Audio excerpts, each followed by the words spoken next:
Di tengah hamparan luas persawahan yang seragam di Desa Sukamaju, seorang pria paruh baya bernama Pak Aris memilih untuk berdiri di luar garis kebiasaan, menantang tradisi pertanian yang telah mengakar selama puluhan tahun demi sebuah keyakinan pada tanaman yang dianggap asing oleh tetangganya. Keberaniannya untuk tidak ikut-ikutan menanam padi atau jagung seperti petani lainnya bukan sekedar aksi nekat, melainkan sebuah strategi matang yang akhirnya mengubah hidupnya. Dari seorang buruh tani biasa menjadi pengusaha sukses dengan omset yang melampaui ekspektasi siapapun di desa tersebut.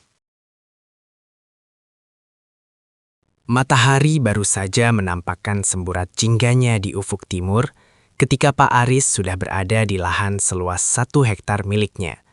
Sebuah lahan yang dulunya hanya berisi ilalang dan dianggap tidak produktif oleh warga sekitar.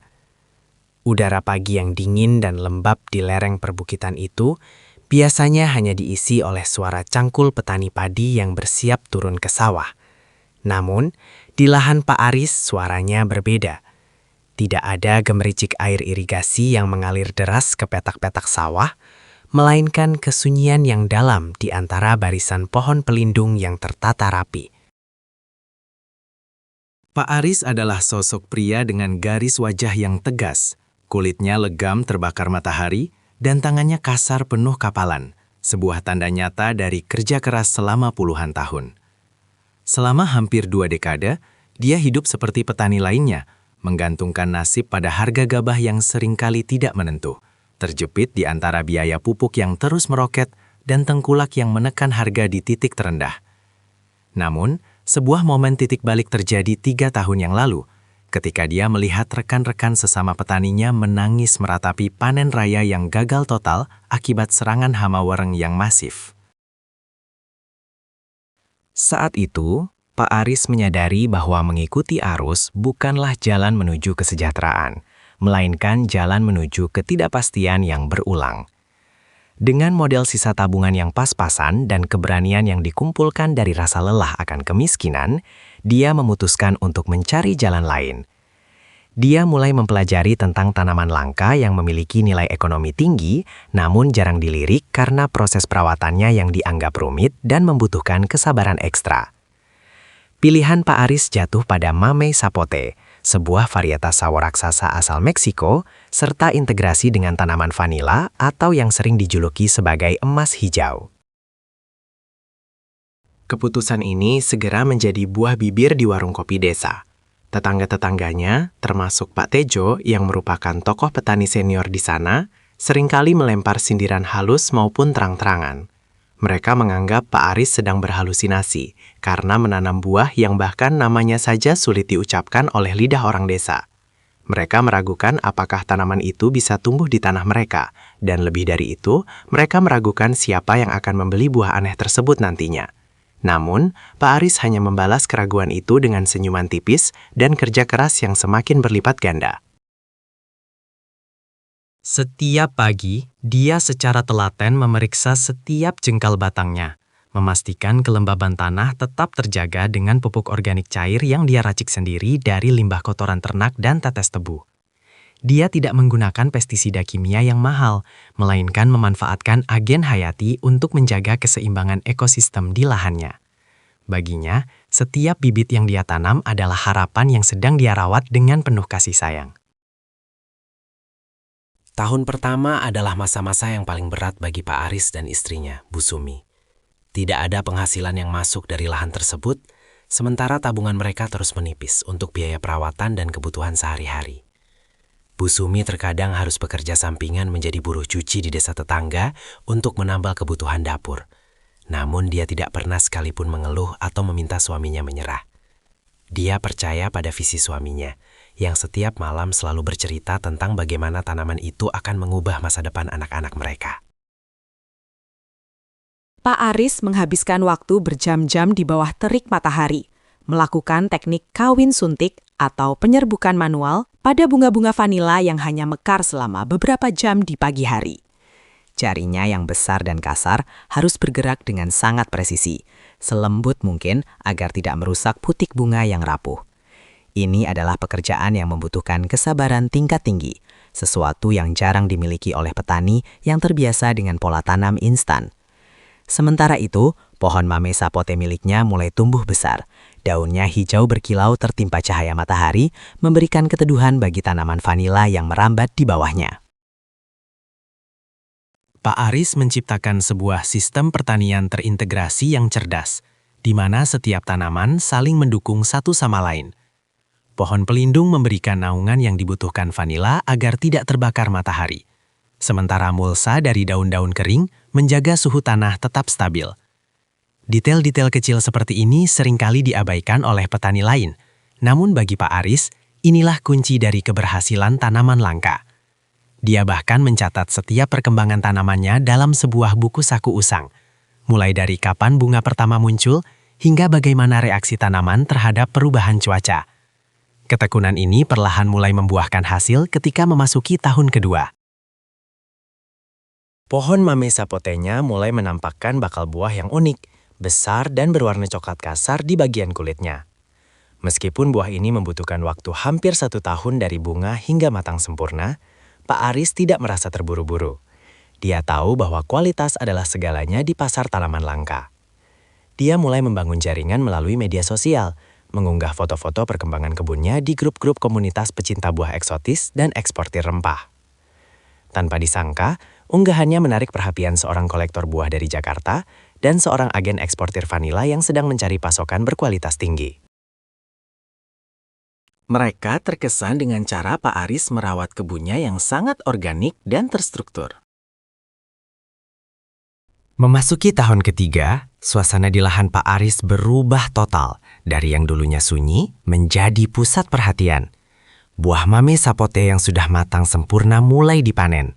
Berat satu buahnya bisa mencapai 2 hingga 3 kilogram, dengan daging buah berwarna merah oranye yang manis dan tekstur lembut seperti pasta. Ketika Pak Aris membelah buah pertama di hadapan beberapa warga yang datang berkunjung, aroma manis yang khas segera menyeruak.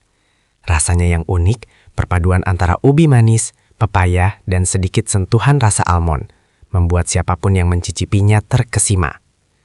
Harga per kilogramnya di tingkat kolektor ternyata sangat fantastis, berkali-kali lipat dari harga 1 kuintal padi. Tak lama kemudian, musim panen vanila pun tiba. Polong-polong vanila yang hijau panjang dan berisi mulai dipetik dengan hati-hati. Pak Aris tidak langsung menjualnya dalam keadaan basah. Dia melakukan proses pengeringan dan fermentasi tradisional di rumahnya untuk meningkatkan aroma dan nilai jualnya. Ruang tamu rumahnya kini dipenuhi dengan aroma vanila yang sangat harum dan menenangkan. Sebuah aroma kemakmuran yang mulai tercium oleh seluruh desa. Kabar tentang keberhasilan Pak Aris menyebar dengan cepat, seperti api di musim kemarau. Pak Tejo dan petani lainnya yang dulu mencibir, kini datang satu persatu ke lahan Pak Aris. Bukan untuk mengejek, melainkan untuk belajar. Mereka terkejut saat mengetahui bahwa satu pohon mame sapote yang sudah produktif bisa menghasilkan jutaan rupiah dalam sekali musim. Dan tanaman vanila yang merambat di sela-selanya memberikan bonus penghasilan yang tak kalah menggiurkan.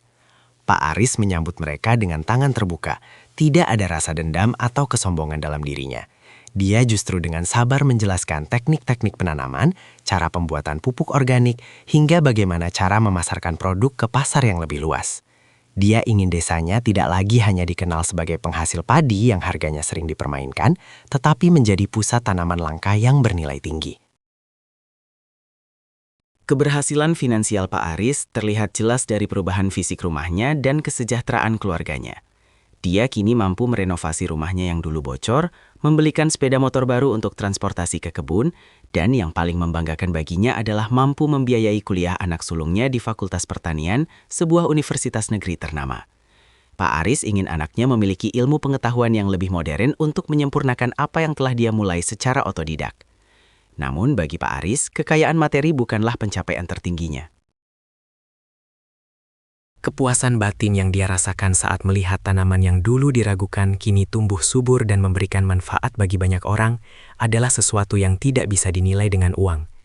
Dia telah membuktikan bahwa dengan inovasi, riset sederhana dan keteguhan hati, seorang petani kecil bisa memutus rantai kemiskinan dan ketidakberdayaan. Dia tidak lagi takut pada fluktuasi harga komoditas pasar umum karena dia memiliki niche market atau pasar khusus yang selalu mencari kualitas terbaik dari tanaman langkanya. Di sore hari yang tenang, Pak Aris sering duduk di teras rumahnya sambil menyesap kopi, memandangi kejauhan di mana lahan hijaunya berdiri tegak.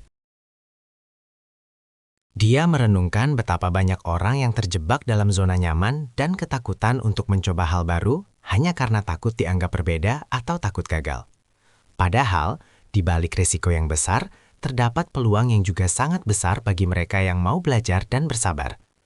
Kini, Desa Sukamaju perlahan mulai bertransformasi.